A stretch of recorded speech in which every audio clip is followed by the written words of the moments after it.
Adam Neely, as I'm sure most of you watching are aware, is a bass player, a band leader, composer, a YouTuber, a video essayist. And although he's been on the channel before, I was fortunate enough to interview him during the pandemic remotely.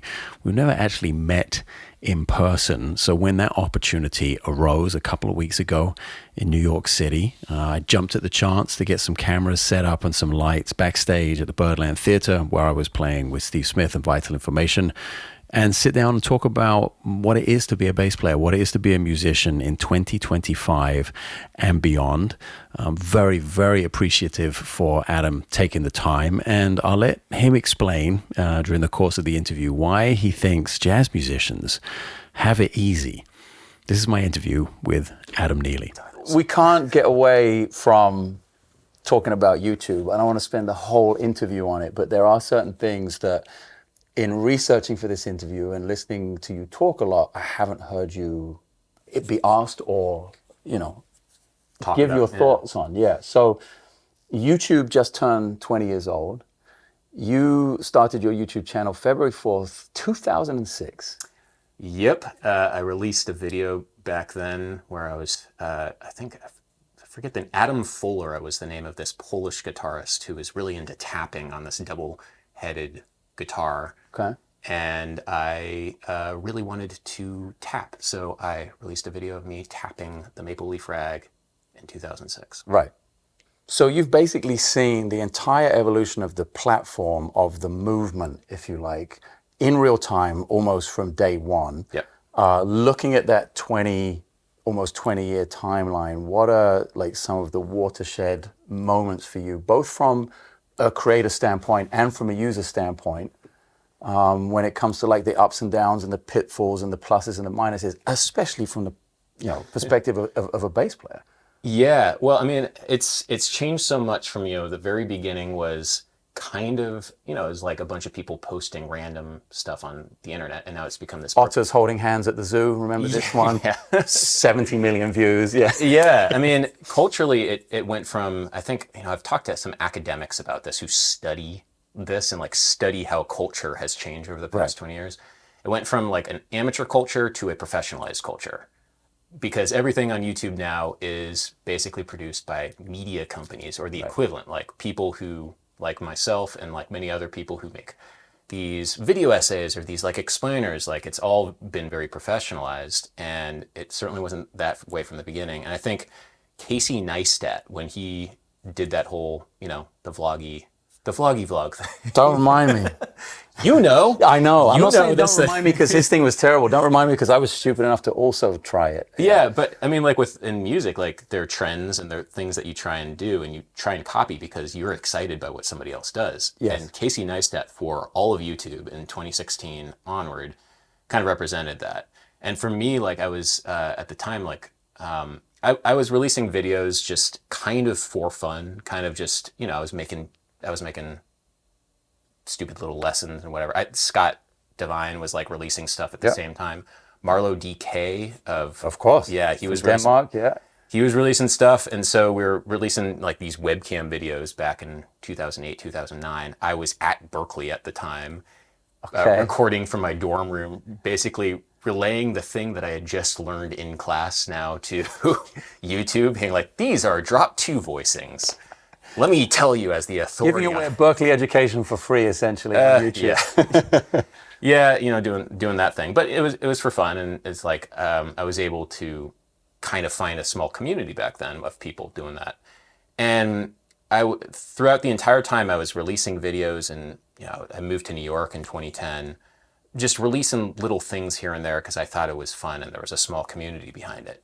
But the watershed moment happened around when Casey Neistat started posting, because there was something that happened in the algorithm that immediately started promoting music YouTubers a lot more than like other, like at the time, I forget who is like your PewDiePies or what have you. Video gamers, right? It was playthroughs of video games seemed to be super popular. They seem to own YouTube. Yeah, and I think Andrew Huang talks about this also. There was the big algorithm shift back then. Right. And that's when like a lot of my videos that I'd been posting for like almost 10 years at that point started getting a lot of views. And I was like, oh, this might be a thing that I could do more regularly. And yeah, I mean,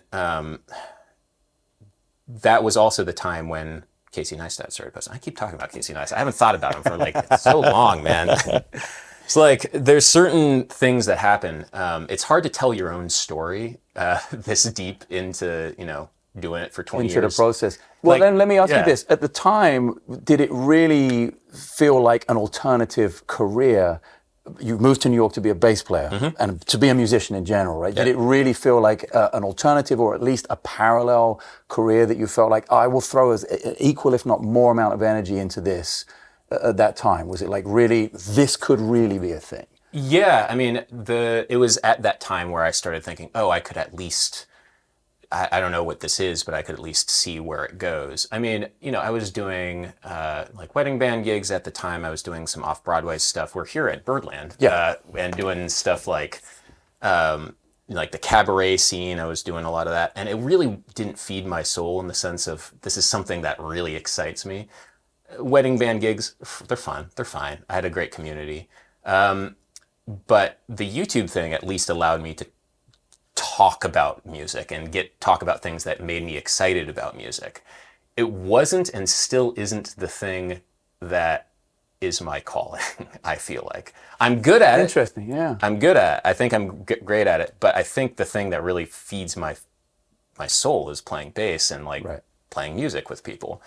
But I'm very grateful for that opportunity. And it was around, I'm going to say 2017, where I started a Patreon, and that became a whole thing. Jack Conte's Patreon was like, oh my God, now we can monetize this. Real income. Yeah, now this is a means of actually making a living doing versus the YouTube ad revenue business model. Which is, and it's like, it's not, it's nice when it comes in, but you can't pay a mortgage or you can't pay rent. I don't think you can. You also can't make some of the videos you were making where you feature other people's music because you're immediately demonetized. Yeah, because of that. And I could talk about that for a long time. I think Rick Beato's probably. Yeah, we don't need to. Yeah. It's speaking of Rick Beato, he's like, I had a phone call with him the other day talking about a certain thing that had happened in the music space, and he's like, you don't want to talk about that anymore. It's boring. It's done. You're like, okay. Interesting. Okay. Because complaining about demonetization. Yeah. I don't think is particularly interesting. And also, I think there are just other ways. Like those videos do great, and they get millions of eyes on them, and that helps. You don't need the ad revenue if you have something else to sell. True. Which I want to talk about the timeline and the chronology of Sungazer. Sure. As it relates to that. Because that seems to be your, from what I can tell from afar, is way more your focus these days over YouTube. The uploads are way more spaced out than they used to be. I think the last time we spoke during the pandemic, you were saying it was every Monday or so, that you had a real schedule. Yeah. So I mean, I really was lucky. I was in the right place at the right time, I think. And because of that, I was able to really just for the period of at least 3 or 4 years before the pandemic, kind of focus on YouTube as a main source of income, as a main thing, and then still be playing, still be making creative, original music a little bit. I had started this band Sungazer with Sean Crowder. 2014, right? 2014. Yes, hey, okay. Research. Ayo. But it's very important. I want to come back to that 2014 number because of... Sure, yeah. And maybe we'll just get to it right now, actually. Sorry to interrupt you, but I think it is a really important thing to stress to anyone listening, anyone who's aspiring to be a band leader or even a touring musician. Put that in your... It's 2025 right now. Yeah. I've literally this morning, last cramming research for this interview, I was watching videos about my first tour in Europe. That wasn't that long ago. Yeah. It was pre-pandemic, and the pandemic kind of put this 2-year knot in the middle of everything. Yeah. But 2014, until your first tour in Europe, was something like 5 years, I want to say. Well, the first tour, so the very first tour was 2019, and then there's a tour in Europe that happened 2023. So the Europe didn't happen until after the pandemic. Okay, this is even better. That's an even longer timeline. Even if you take out that 2 years of the pandemic, you're a 10-year overnight success. Yeah. Right? It's that thing of... Yeah. a lot of people don't appreciate the grind that goes into that. And I think it was the case for YouTube too. So you had 10 years before I blew up, and then all of a sudden, like, the algorithm loved me and I knew what I was doing on YouTube. And then with Sungazer, it's been a long, slow grind. We still don't really know what we're doing, but we're able to kind of sustain a machine and tour by this point. But yeah, I mean, it was a full 8 years, I guess, after we started the band until we could do a European tour. And it was a pretty, bare bones kind of thing. But bare bones kind of thing, but at the same time, you're selling 500 tickets a band on the wall. Yeah. That's not shabby. That was honestly, that I'm not sure how we did that. That was great. That was awesome. It was very cool. And I think for a lot of people, it's been an interesting transition between people who come because they want to see Adam Neely, the YouTube impresario, to, okay, now we want to see this Sungazer jazz fusion band. Yeah. And the audience has shifted actually quite a bit in the past 3 years, but especially post-pandemic, a lot of it was like, I want to see Adam Neely. Mm-hmm. And there's been kind of this interesting, and honestly, it was a conscious effort to try and cleave the two things apart a little bit more, because while the YouTube thing helped feed the initial audience for Sungazer, or at least the initial audience in touring, it ended up not being, just because I can make a YouTube video talking to you about music theory or music history or whatever it is, doesn't mean that you want to come hear my original music. Doesn't sustain an audience for 2 decades. It certainly doesn't. Maybe 6 months of curiosity. Exactly. About clapping in odd rhythms, but okay. Exactly. And I'm sure you found the same of, like, people who are fans of the podcast and fans of your online content. They'll probably come out to check your stuff out, but it will take a little bit more. It takes a much longer lead time of album after album after album in order to actually make it so that it's a sustainable fan base. And I like that idea about the 10-year overnight success, because I think that's just the case for anything. I know, of course, I didn't invent that. Like, I've heard that from so many people. If you listen to Mr. Beast, he's like, I was doing this since I was 16. Yeah. I'm 26 now. Like, it took a long time. You listen to Mike League talk about Snarky Puppy. Oh my gosh. Grinding on the road and being in debt and just, like, going for it and finally making it happen. I think people's perception of reality gets really, really... And what we were talking about just before we hit record with the AI thumbnail that I tried. Oh yeah. Wanted to spend an extra hour with my kids, so I used AI for the first time to make a thumbnail. I got absolutely rinsed for it. But a lot of the responses, and I'd love you to talk to this, the perception that people have is they were like, they think I or you or people who are just on YouTube have a team behind us. Yeah. Like, they're like, why didn't you get one of your thumbnail guys to do it? What do you mean one of my thumbnail guys?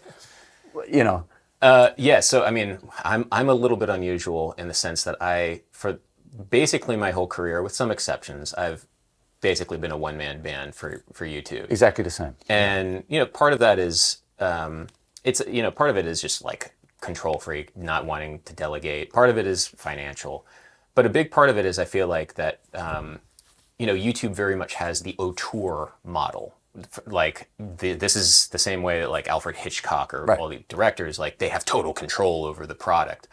And YouTube is kind of like that, and that's the way that I've approached it. For want of a better word, are you kind of precious about your edits? Yeah. Like, that's a key element of your storytelling and of your brand? I've learned to not be as precious. Okay. I have worked with an editor before, but it took a long time, like many years, honestly, with working with her, to, like, not only teach her kind of like the rhythm that I liked. Like, oh yeah, can you make that jump cut like 2 frames, like the back and forth, actually 3 frames.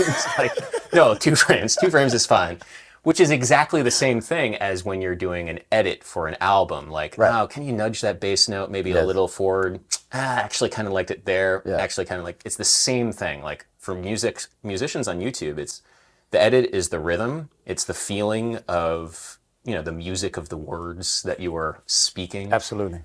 When information hits the audience, at what point is very important in the cadence, in the speaking cadence. And the edit is how you do that. And if somebody is editing that who doesn't have an appreciation for how you want to present the information, it's just not the same YouTube video. Right. However, there's a limit to that. And I know that there are a bunch of music YouTubers now that do work with editors, and it is good. But I've never been able to do that. Yeah. And where, how do you draw the line, the equation of like, yeah, if I had an editor, I could do more stuff. I could be more productive versus I'll do 10x less videos and have them be things I'm proud of. Yeah, I'm much more leaning towards that model. So there's a lot of non-music YouTubers that I check out, as we all do. Yes. And I really love a lot of people in the video essay space. Like there's a lot of these political or video game or all these different amazing video essayists that might release a video once every 8 months. Yeah. And then it's brilliant. It's incredible. And then it's just you're hooked and you're locked in. And I'd rather get to that point where I'm doing that. So I have one video with 800,000 views rather than 10 videos with 80,000 views rather than 100 videos with 8,000 views. Right. It ends up feeding my soul more. I feel a lot better about the end product, and I feel like it's much more valuable. It's less time wasted on stuff that I don't really believe in. One thing that I put my craft into my music, but I also put my craft into the videos. Right. And I think that it's hard for me to half-ass either one of them. And it's like, and we've half-assed so many gigs I've half-assed. So many gigs that like, oh yeah, what are the chords? Here, let me bring up iReal. Yeah. Like so many gigs where like, I don't know. And it constantly happens and you feel terrible after every gig. And like every gig that you come super prepared, you have the music memorized, you're looking at everybody, like eye contact with everybody. Every gig where you're really locked in, it's such a better experience because you put in all that effort into the pre-production, let's say. Yeah. It's the same thing with YouTube. I mean, it's an easy comparison for me to try and compare a YouTube video and a musical performance, but it is the case, honestly. Yeah, just with how I do all the edits and stuff. Well, having talked about the evolution of YouTube mildly exhaustively there, in the world of music technology and how it relates to the bass, we've come a pretty long way from bias amp modeling through an iPad and having the issue of maybe unplugging it in the middle of a gig. Am I triggering a memory here? No. Oh, are you referencing one of the many? No, I'm just referencing a moment that I happened to see in one of your many videos of like that was the state of technology, going ampless and like showing up to the gig with an iPad of all things at a certain point. Oh man! Oh wow! Okay, is this a long time ago? Okay, wow! Very long time ago. I was just amazed because I was like really digging into. I was like, geez, this is a video. I think this is a video that's really old, but very old. At least a decade or more. Getting like maybe even 15 years. So exactly. But as someone who came, like somebody sent me a photograph from a tour a few weeks ago, and I looked on the floor and I was like, how is that me? There's one delay pedal and a tuner. It just didn't look like anything I'm used to using because I used to be the guy who just plugged straight into the amp and that was it. Of course, tuner. So I was going back through your history of how you did it and like the kinds of things you would bring to the gig. That's crazy. And I was like, wow, an amp modeling thing, like when amp modeling must have been on the very bleeding edge, like completely at the beginning, and some kind of interface with no amp going into the house. Is that accurate? Yeah. As a setup? I got to say this. This was part of a wedding band that I was playing with, and like I get bored at one point. It was like I'm going to see what to do. Like how can I push the I'm going to see like because it was a gig I had. I guess there's like a Mark bass combo or something that I had on stage. Yeah. And that was normally the setup, and it was fine. It was just whatever. So I'm like, okay, I'm going to see on this gig if I could make it work with like this iPad. Sure. And the answer was no. It's not happening. So I think at one point I went back to the Mark bass. I don't know. Part of that was just to experiment with the technology, and I've always tried to just see what felt good at any given time if I fall into a rut, as we all do, right? So tell me about like in 2013, I read this article where you were featured as a featured reader on No Treble, and you listed a bunch of gear. Oh my God! You were like listing your line selector, which I thought was a bold move, a Boss LS2. There was an OC2 on there, which I thought was fantastic. There was a Mastertron, like a ZVEX.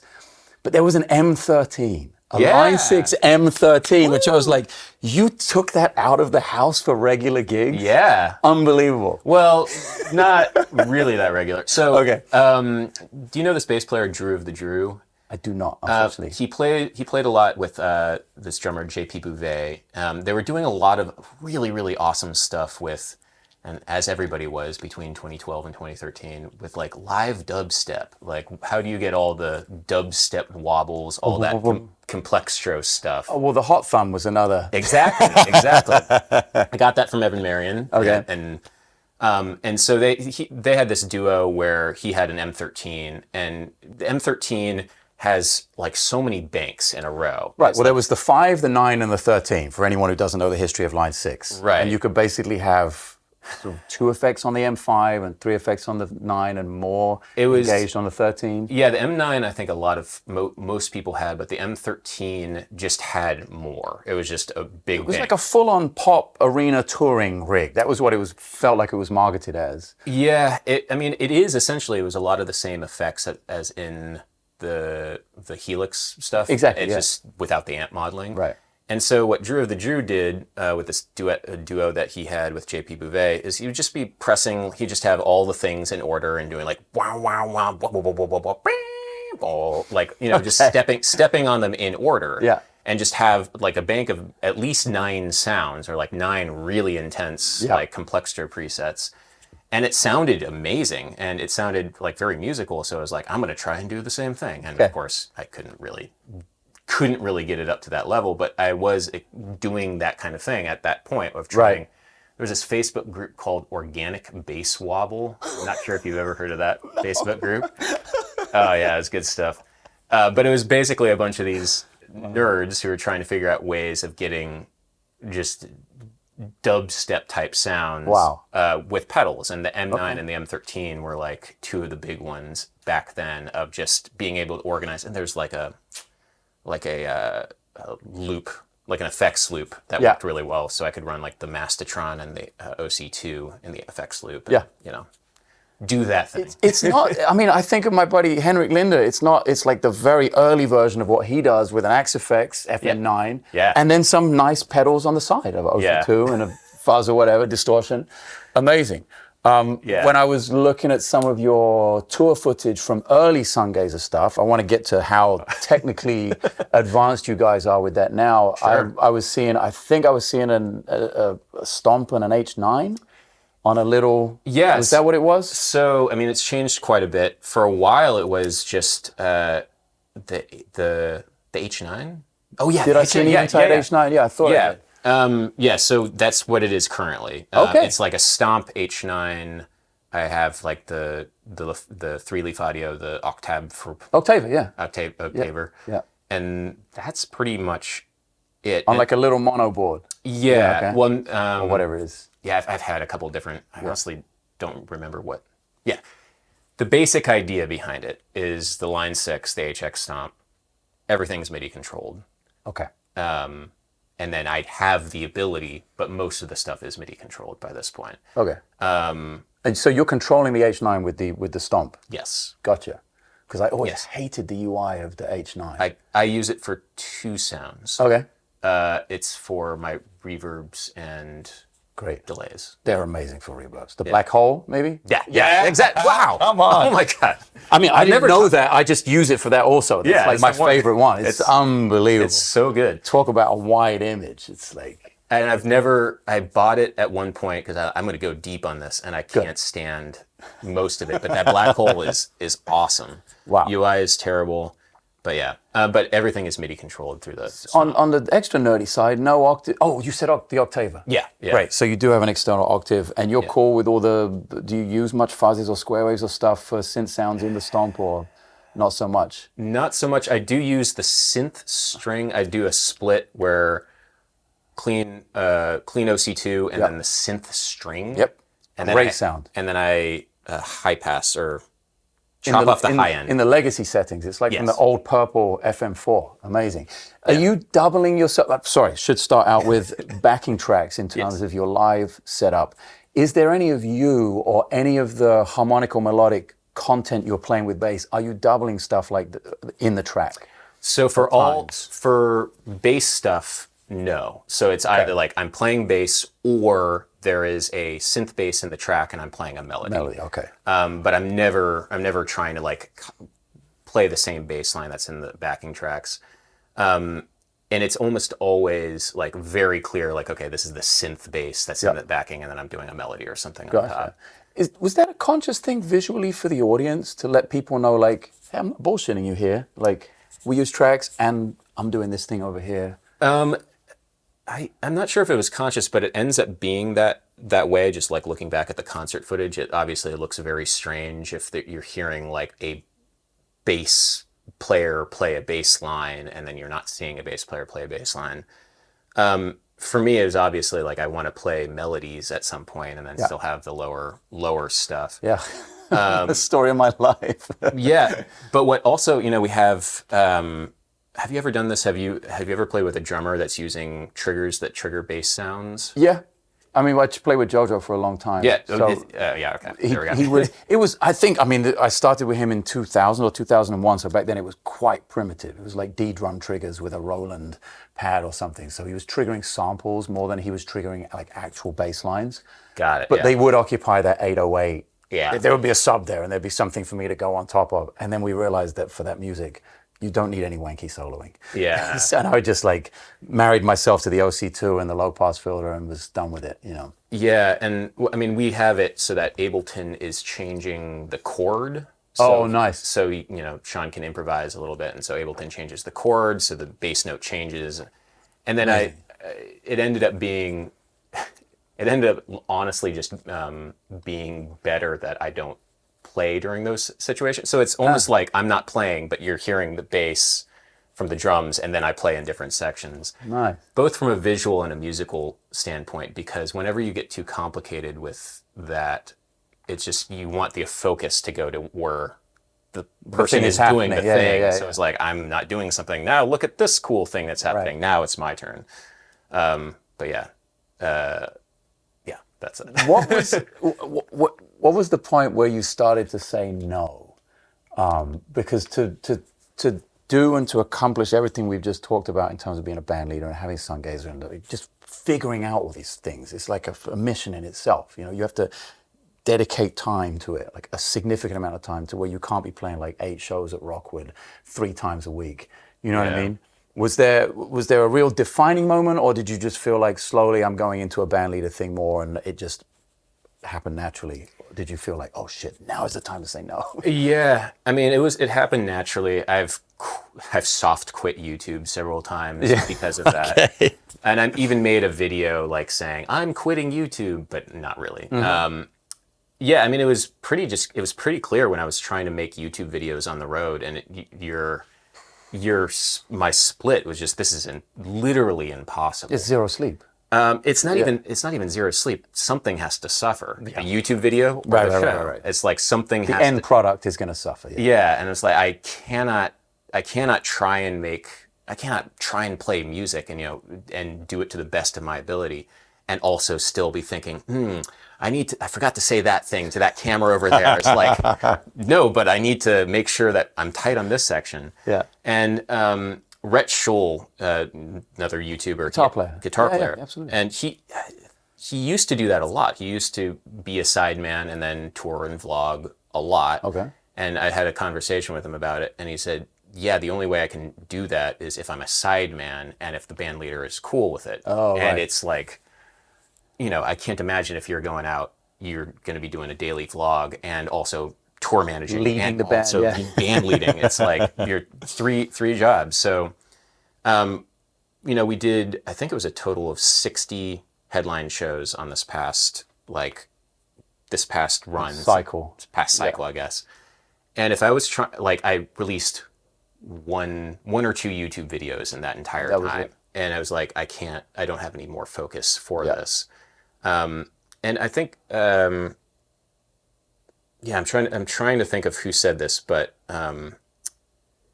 when you are a composer and also an instrumentalist, you have to go back and forth between focusing on composition and then focusing on shedding. And I think it's the same thing for YouTube and band leading and stuff. I just have to pick, this is my time here, this is my time here. and I can't do both at the same time. Before you went out in 2022 for that first European tour, what were your expectations versus the reality? Because it's quite well documented that the reality was like amazing at moments and then very less than optimal, like in at the deep end, like where are my cymbals? Yeah. Why is there no MIDI? Why is Ableton updating right now? Yeah. You know? I mean, you know, what's been interesting is like the past 3 years have been a huge learning experience for me in ways that the past 10 years weren't as much of a learning experience because I was just a local bass player in New York. That's interesting. You didn't do a lot of road stuff before Sungazer. Nope. Right. I did a few things like Sure. here and there, but in terms of like going out for 3 weeks, I never had done that. Right. And so it's past, you know, since COVID has been a learning experience. I've been doing the thing that most people in my position start in their 20s, you know. As a sideman, as a freelance musician. Yeah. As a sideman, and then I'm now all of a sudden an artist. Right.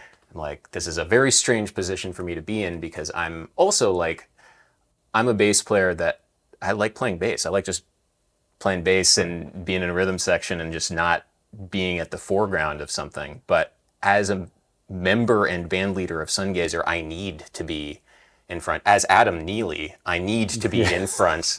I need to be the band leader. And that's such a strange position for my personality type because I'm just not that. So it's been a long learning process the past 3 years of like where my focus needs to be. How do I keep calm? How do I, you know, do this thing? Do you have moments of anxiety with that? Yeah. Oh my God, yeah. And how do you deal with that? Are you like quite a private person at home or wherever, you know? Yeah.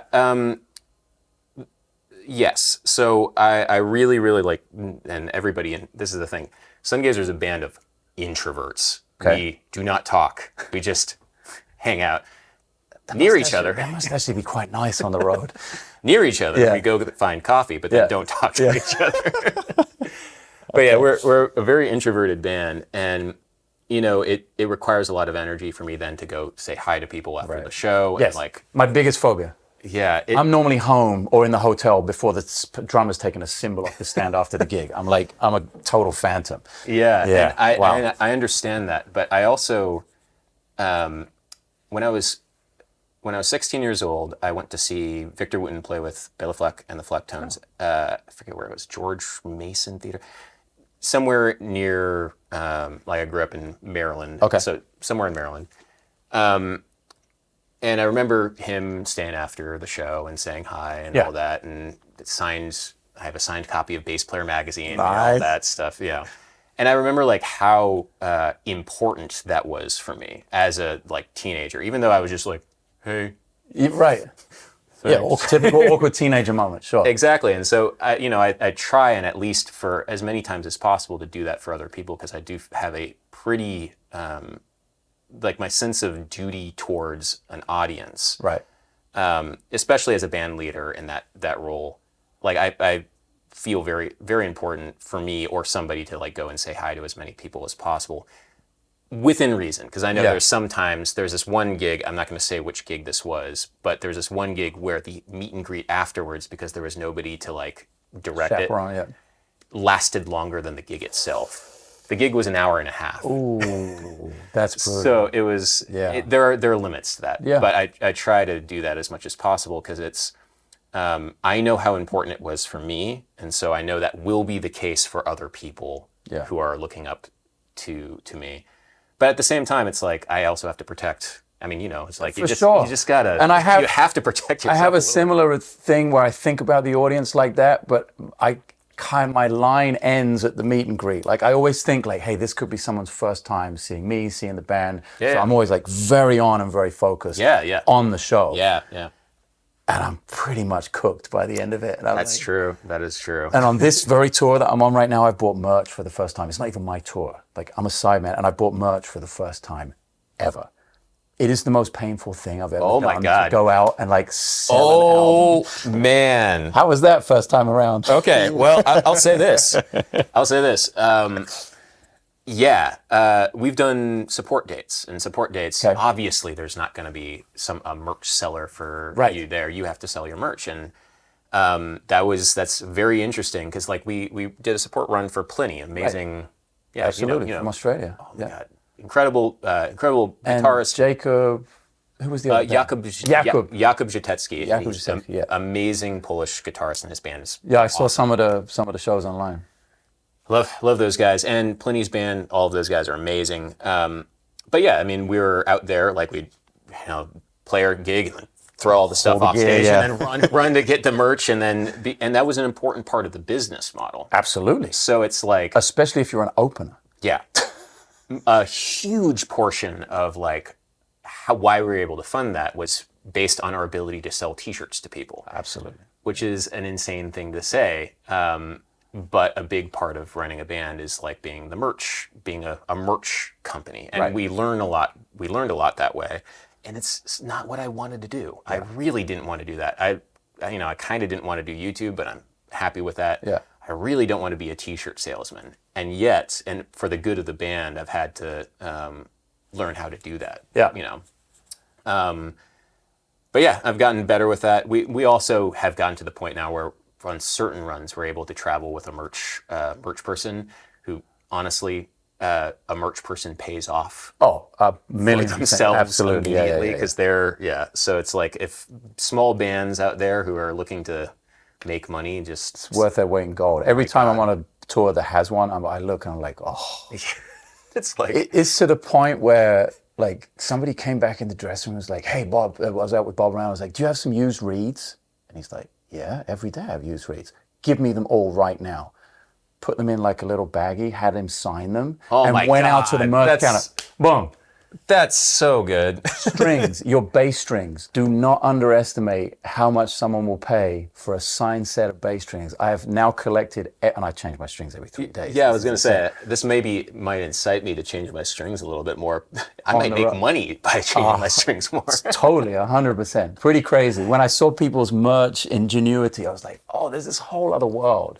Yeah, I thought we were slick by selling a drum head once or twice. A little more expensive to do. Yeah. I'm massively curious because I'm a huge fan of this part of the world and I've never gotten a chance to go there. And I know you have. You went to Kyrgyzstan. Yeah. To play in Bishkek. Yeah, wow. Domestic Kyrgyzstani airlines Honestly? versus Ryanair or EasyJet. Way better. I'm gonna say this. Ryanair, the European situation is by far the worst. Horrific, right? Kyrgyzstan was amazing. It's a place of the world that I really never thought that I would go, and it was part of this program that dates back to the 1950s, 1960s, which was the American State Department would send jazz bands around the world to promote American music. And that program still exists. I don't know if it exists now, unfortunately. I was going to ask you, are there more plans to do jazz propaganda tours? No, absolutely not. But yeah, I mean, it was a great opportunity while it lasted. And things about Kyrgyzstan I love. It's very beautiful. Like the landscape, I've never seen anything like it. They call it the Switzerland. I was going to say, it looked like The Sound of Music. It was incredible. It was so marred beautiful. Only by Careless Whisper. Yeah. We were young and stupid then. We were making memes out of everything. Yeah, no. But great. But yeah, it was incredible, and the people were so hospitable, and yeah, Kyrgyzstan was awesome. If you ever get a chance to go to Central Asia, I cannot wait. I'm really ready to go.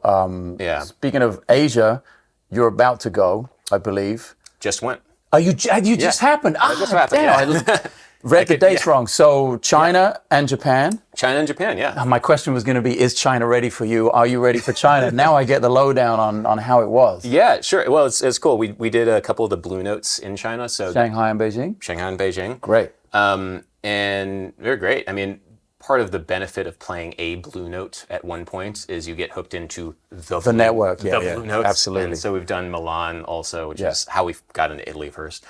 But yeah, China was incredible. You just played, played the big cities, right? Or did you go out in the boonies at all? We did Shenzhen, which is technically, along with Guangzhou, the largest city in the world. Yep. So we did the largest city in the world. Yeah, incredible. I mean, it was interesting too because we don't have any distribution for our music there. It was the same for us. We went last year. That's why I'm so curious to hear from you. Yeah, I mean, I'm also curious your experience because for me it was to see Adam Neely. It was like, because they had seen me on YouTube, either through VPNs or if somebody had re-uploaded some stuff. So it was very much that. And then they were like, what is this music? Like, this is crazy. So that was interesting. That was cool. The audiences at not Birdland. We're in Birdland right now. Look at it. The audiences at Blue Note, we did one standing show and one seated show. And of course, that's very different vibes. In both venues? We did in Beijing. And Shanghai was all seated. Seated, the corner stage, Yeah. Who did you go with? With Steve Smith, the same band I'm talking about. Okay, yeah. So what was your experience? I mean, amazing in Shanghai and Beijing. Yeah. And then when we got out into Chongqing and to You went to Chongqing? We did 2.5 weeks. What? Like trains and domestic, China Eastern and all sorts of, How did you fly with your bass in China Eastern? $1,700 of overweight on one domestic flight. Yeah. It's unreal. I mean, we told them fly Star Alliance, it'll all be free, and they booked the wrong flight. And it was chaos. If we'd have just gone to Shanghai and Beijing, it would have been beautiful. Yeah, it's so easy. There was no story to tell. It was just like really nice. But then you step out a little bit, you get on a train and go to Chengdu or somewhere like that, and you're like, oh, this is China. Like we played some like ghost cities, and real estate booms that just collapsed, and it's literal ghost cities. Like it's very, very freaky. That's crazy. But then Hong Kong, amazing. But you were in Japan also? Yeah, we did Tokyo for the first time, and that was also incredible. Blue Note or Cotton Club or it was Billboard? It was actually not a jazz club. It was a place called Unit, Daikanyama Unit. Okay. And that was great. That was amazing. Like, and part of the reason this is the thing. Like, I talked to Mark Lettieri, who was doing the week after us, and so he was doing Cotton Club and everything. And it feels like, there's a circuit that you get on. Absolutely. I've been on it for, 20 years. and I'm, I'm learning like, okay, these are the places that you do it. And so it's interesting because we're now working with a metal booker. And we're like kind of seeing, okay, we're doing the jazz circuit, but we're also kind of trying this other thing out. Which I think is like way better. I don't know. And that's the thing is it's always greener. And I've had this conversation with a lot of people. I want to hear this. It's always greener because, quite frankly, like the guarantees usually are higher for the jazz gigs. Interesting. At least you do ticket sale, door gigs for the other venues. Yes. Okay. Or the guarantee is not quite as good. I mean, it's hard to say because we're just starting down this road. Right. But like when we did our big headline tour, it was all basically, rock clubs. It was a bunch of places that most of the, we did some places that Pliny had done on when we had opened for Pliny. So it was in the US. In the US. Okay. Yeah. And, it's the working in that world. It is much more, door focused. You got to sell tickets in order to make any money, which is, people would be saying like, well, duh. But not the guys who do the jazz club circuit. Exactly. Where there are actually pretty tasty guarantees. Wow. Yeah. And, part of the reason for that is because there's built-in audiences in the jazz circuit. And have you seen the ticket prices at the Cotton Club? Man, the ticket prices at Unit were insanely expensive. I can't even imagine. Cotton Club is 85 to 100 US. Yeah. It was by far the most expensive ticket we've ever sold, and I think it was about 65. Okay. 65 US, and I'm like, I feel weird about this because geez, the capacity is it was like 350, I think. Okay. 350. We didn't sell it out, but we got maybe 300 or something, which that's good. First time in Japan is great. Yeah, no, it felt amazing in there. But yeah, I mean that's definitely a thing that we've noticed is like, with the jazz circuit. I was even thinking about like, I'm going to give you the clickbait if you really want to do this. Tell me. All right. Jazz musicians have it too easy. Oh, that's going to hurt a lot of souls. And I'm just going to sit back and watch the comments. Yeah. Jazz musicians have it too easy. You heard it here first. Okay. So let me defend this because it's First of all, you don't. I can't wait for you to defend it. Yeah. With me, you don't have to. Because Yeah, I 100% know exactly what you mean. But please defend it to the world. So what I mean by this is that jazz venues, like we were just saying, jazz venues generally are able to pay higher because there's a built-in audience. Because people who just want to go see some jazz will likely go see whatever is playing. We're here in Midtown Manhattan. It's exactly what it is. Yeah. Birdland, this is very much one of the places. Like if we walked to, I don't know, Irving Plaza or any of these rock clubs, like there's no built-in audience at these places. It's just people go to see a band. And so if you are in a genre of music, a vertical that's not jazz, you have to sell tickets. You have to sell tickets, otherwise you make no money. Jazz also, in this country, there's a lot of municipal budgets for jazz festivals. Right. Meaning like in Elkhart, Indiana. Don't mean to knock Elkhart, Indiana Jazz Festival because they're lovely people there, but they are able to put on a jazz festival because it means, people go out to buy stuff from the local businesses, and it's like a whole thing. Yeah. And so they're able to put up money for jazz bands, touring jazz bands to come through. And that doesn't happen with other genres of music. Right. So there's always this thing with the term jazz and being able to, have this audience that comes in. And because of that, people in that jazz circuit generally are able to command higher guarantees purely based on that. And so when I say jazz musicians have it too easy, I don't mean they have it too easy. I mean they have it easier than other people. Than having to sell that specific venue. Yeah. And that specific band. They don't have to sell merch. Jazz musicians. Yeah. Well, I don't want to say that. It is not as big of a part of their business model as I've seen with the metal and rock crowd, where the entire thing is, let's sell t-shirts, let's do that. But yeah, anyway, that's my that's your defense of it. Incredible. That's my defense. Yeah.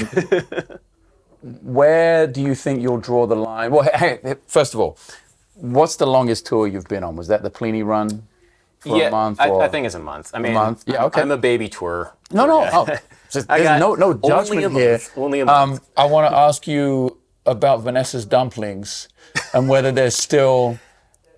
Okay, all right. Still the number one food thing in New York, your go-to situation. And more importantly, what is it when you've been gone for a long time, being an American, being from America, traveling to Asia, to Europe, to wherever, what is it when you've been gone that you miss the most about being here and coming home? Yeah, Vanessas Dumplings, I haven't had it in a moment. It depends on which Vanessas Dumplings you go to, because the one in Chinatown is usually the better one, but I don't know. Recently, it's not been the most amazing. Definitely don't go to any of the other Vanessas Dumplings. There are better places in Chinatown for dumplings, but still, I like going there. Back when I did Rockwood a lot, that would be the spot. Right. That would 100% be the spot. But then, like... What do we... Yeah, what is it that, like, gets you to be like, oh, this is long, this is enough time on the road. Like, I need to go home from this. Man, okay, I will say, and I know you know this, part of the best thing of traveling is like eating whatever the local thing is and hanging out with people. Like I live for the hang afterwards or the coffee shop beforehand. I live for that. But yeah, coming back to New York, it's like deli sandwich, man. It's just like, really? Just deli sandwich. Nice. I just had this morning I had a Liberty Bagels. It was the first time I've gone to Liberty Bagels, but I had a bagel, everything bagel with scallion cream cheese. There you go. Just, that is the thing that makes me feel like, I'm back. I'm back here. Have there been some places you've been to so far that you'll be like, I could kind of hang here a little more? Have you ever felt? I mean, I love Spain. I love. Come on, man! It's my favorite place on earth. That's awesome. Every musician loves Spain. It's impossible not to. Yeah. I mean, my partner is from Argentina, and I love hanging out in Buenos Aires. I haven't played there yet, but you've been down there. Oh yeah. Oh, yeah. Great! It's amazing. Oh, I love it. Anywhere where life is kind of in that wavelength. I mean, do you see yourself not being in the U.S. at some point in your life? Yeah. I mean, I like coming home to something that's familiar. Part of like what I've been doing is like this rhythm that I feel like a lot of people get into, which is, you travel a lot and then you come home, and then you travel a lot and you come home. Yeah. I don't see any particular need for right now to do that. But I would certainly spend a lot more time somewhere else too, just because it definitely changes your perspective. It changes, I mean, as an American, it's the only way of really understanding our culture and what we do is by spending time in other people's cultures. Right. And that's like the only way that I really have kind of come to appreciate certain aspects of American life and really, really dislike other aspects of it. So I don't know. It's I think the first time that I've ever been asked the question, would I live somewhere else outside the U.S.? And one of your band members took that. Exactly. Took that route. So Sean lives in Berlin, right. and he loves it in Berlin. Right. Berlin's cool. I probably wouldn't want to live there. Me either. But, give me Barcelona any day. Yeah, I would do Barcelona probably. Yeah. To wrap this up a little bit, because everyone's got to get out of here. What's coming next with Sungazer? And give me the briefest, concise way of talking just a little bit about how you record and how you make these records. Like, how much time do you commit to the making of a Sungazer record? And I'm most curious about how much do you actually do kind of live together with Sean or live together with the band? Yeah, so I'll answer that one first, and then what's next at the Yeah.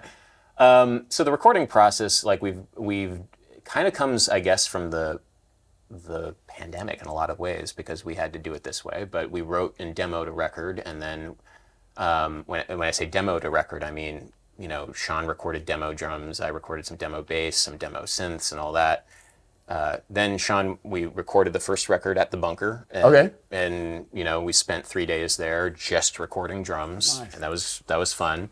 And then I spent the next 6 months just there occasionally, like, let's overdub this. Okay. Just editing and adding and layering. Okay. Exactly. And that's been the process for the second record too. God, do I want to just go in and just bang it all out at once? Yeah. God, it would be Is nice. The concept always an album, or are you thinking singles, or are you thinking YouTube video releases, or? I think an album. I mean, I feel like for us, it's just we want to present a body of work that we've worked on for a couple of years. Right. And so the way we do that is, like, we demo stuff out for a long period of time. We're already demoing stuff out for the next record. And then we go into a studio, and Sean records the drums and then layered on top of it, which to me feels very fake, but at the same time, you can really get into the details in ways that you can't if you just go in and do it all at once. Especially if that's what the music is. Yeah. If it's not like a nuanced, completely improvised thing every night, you're looking towards a show, I would imagine. Yes, right? Yeah. And I think that's the benefit of doing it this way. However, it'd be really awesome to just go in and shed it just requires a shed that takes forever. Right. But that would be really awesome to do eventually. Yeah. What's next for Sungazer is we're doing a little run coming up next week, actually, and we're doing the Blue Note Jazz Festival, which is fun. And we're doing it with a big band, which is holy crap, which is very fun. So wow. We've done this twice now. We did it at North Sea, which was really fun. And for me personally, like, the way I always say this is, Sean is a protege of Mike Mangini, the drummer of Dream Theater, former drummer of Dream Theater. So he needs to have some degree of prog or like that thing in the music. And like, I studied under Jim McNeely, who's an amazing jazz composer. That Manhattan School of Music? Yeah. Okay. Yeah. Nice. You did a master's there or something? I did, yeah. Okay, I didn't know that. Yeah, and so I feel like I have like kind of this duty to make big band music, because Jim studied or was part of Thad Jones, Mel Lewis, and so like there's this lineage that like I kind of need to do somehow. Sure. So we're adding a big band to our music, and we've done it a couple times, and it's always kind of chaotic, because anytime that you do a big band gig, it's just like, we're here. But we're excited to do that. We're hopefully going to get that set recorded and uploaded. So nice. So we'll be able to check it out. Yeah, yeah. So that's the next thing. Yeah. I'm going to link to everything below the video, to all of Adam's channels, to everything that's going on. Very, very last thing, quote. Yes. It's from your mother, but from you. Okay? And it's something that we joked about very briefly in a YouTube comment about having a sight reading contest. Oh my God, that yeah. you said you would get murdered at, and then there was something about murdering Bach and Handel duet arrangements of organ and orchestral works as some sort of family sight reading Oh my God. tradition. No? It Yeah, is, yeah. No, that's right. You're right. But that's great. I mean, I love those things that it's like, oh, this is kind of normal. Yeah, Like, yeah. nerdy things, but involving great music as part of the family. I'd love to hear that. Yeah, so my mom and her brothers, and then my mom's parents are all musicians, Right. Church musicians. So my grandfather and my grandmother were church musicians, and so like growing up, like in like Christmas time, we'd bust out some sheet music, and then I'd hear my Go for it. Well, I couldn't really do it that well. I mean, a little bit, but like mainly my mother and my uncle would do, and still to this day will just like sight read through stuff. I'll play some stuff at some point, and now my brother-in-law is a guitarist, and so he'll join the jam and stuff. And so that to me is such a was an important part of growing up, and still is having that kind of environment. And honestly, this is I could go on forever. I know we've gone for a little bit, but the professionalization of music is, I think, kind of a dangerous thing that's happened, because we're professionals. We're playing music. But you kind of lose that thing. Yeah, where you lose the just hanging out and jamming on classical music, which it literally was, and that's how I grew up, was jamming on classical, on these little things like, and so many people look at music and consume music as a means of getting to that point, but instead of producing music, feeling they're not good enough, or feeling like they aren't, it's not for them, or they don't know how, and there's something that I think definitely got lost when music started becoming recorded, because when you have recorded music, you don't need to produce the music in order to experience that. And so I think, it's whenever there's something great, from great innovation, something gets lost. And I think there's still great beauty in that, making music with your family, or making music with friends. And I was just thinking about this sight reading contest. When was the last time you like genuinely sight read something? Yesterday. And like, I'm so glad I can read, because we're doing a new album next week. And Manuel brought these like just crazy arrangements and tunes, and Steve's like, let's rehearse them on the sound check. And it's like, bam, 5 pages. My God. I'll show them to you before we get out of here. And I was like, I'm just there. I'm like, oh, thank God I practiced. I was so happy I could read. And it didn't come from like murdering, duets of Handel, but I completely feel you on that element of it. And I hope people take that away from this a little bit, and remember that that's out there, and shouldn't be forgotten. Yeah, like sight read, doing silly games, musical games with your friends, I think is something that has been, I don't know, the sight reading thing is one. The blindfold test in Downbeat magazine, for instance, those kind of things, I love it, and just sharing the stuff as well. There's this new Keith Jarrett record came out 2-3 weeks ago from 2016. And me and the piano player in the band, like, oh, did you hear this? Of 5 minutes and 10 seconds, this one chord, like, literally texting all day about this stuff. And, it's like something. There's something to be said for that.